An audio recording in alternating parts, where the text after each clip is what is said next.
vous êtes sur RTL. RTL Matin, Yves Calvi. De grandes réjouissances se préparent. L'Angle Écho avec vous, François Langlais. Bonjour à tous. La Cour des comptes, dans un rapport tout à fait récent, pointe de sérieuses irrégularités, dites-moi, des sociétés d'autoroutes. Oui, on se souvient tous de cette privatisation des autoroutes qui avait été réalisée en 2005-2006. Privatisation ou plutôt concession accordée par l'État à des sociétés privées qui exploitent ces axes routiers pour une durée donnée, en contrepartie d'une somme d'argent initiale. Eh bien, dans les années d'après, à 3 reprises, l'État a prolongé la durée de ces concessions autoroutières ou bien autorisé des augmentations de tarifs pour l'automobiliste avec des contreparties tout à fait insuffisantes selon la Cour. Ah bon, quelles sont ces contreparties, François? Des travaux d'entretien. Alors, il y a en fait 2 problèmes. Un, certains de ces travaux semblent ne pas avoir eu d'utilité réelle et ils ont conduit à ce que la Cour des comptes appelle le surinvestissement inutile. 2, un certain nombre d'entre eux étaient déjà prévus dans le cahier des charges de la privatisation initiale. Ils ont donc été vendus 2 fois. L'État concessionnaire n'a pas fait son travail en réalité. Pour éviter d'avoir à sortir son carnet de chèques et puis entretenir les autoroutes, il a laissé faire les concessionnaires sans se soucier véritablement de leurs obligations.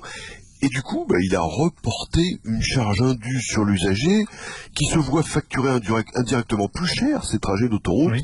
Plus cher que ça ne devrait être. Mais ces concessionnaires avaient intérêt à prolonger la durée de leur contrat. Oui, parce que pourvu que ça dure, comme leur activité est quand même très très rentable, la prolongation de la concession retarde le moment où elles vont être remises en concurrence, concurrence dont on peut penser qu'elle se traduira probablement par des conditions financières moins avantageuses. On peut l'espérer. Alors, cette privatisation est souvent critiquée. A-t-elle été une si mauvaise affaire ? Écoutez, du point de vue de l'État, elle a quand même été mal gérée. Les concessionnaires privés, eux, ont diablement bien défendu leurs intérêts, au point d'en faire justement une affaire très, très juteuse. Alors évidemment, les sociétés se défendent comme ça, et elles n'ont pas tort sur ce point. Les autoroutes en question sont de bonne qualité.